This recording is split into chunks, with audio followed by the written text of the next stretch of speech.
The Mazda 6 has benefited from 3 makeovers over the past 6 model years. Mazda eliminates most options so that upgrades are unlocked by selecting higher trim levels. For instance, those who want the optional turbo engine must select the pricier Grand Touring Reserve or Signature trim levels. The 2020 Mazda 6 lineup does not go hybrid or plug-in. There is, however, a choice of two responsive 2.5-liter four-cylinder engines. The standard engine makes 187 horsepower. An optional turbocharged engine generates up to 250 horsepower.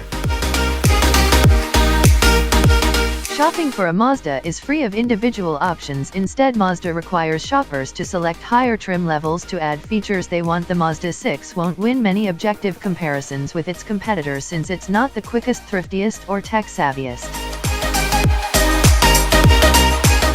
The Mazda 6 has benefited from 3 makeovers over the past 6 model years. Mazda eliminates most options so that upgrades are unlocked by selecting higher trim levels. For instance, those who want the optional turbo engine must select the pricier Grand Touring Reserve or Signature trim levels.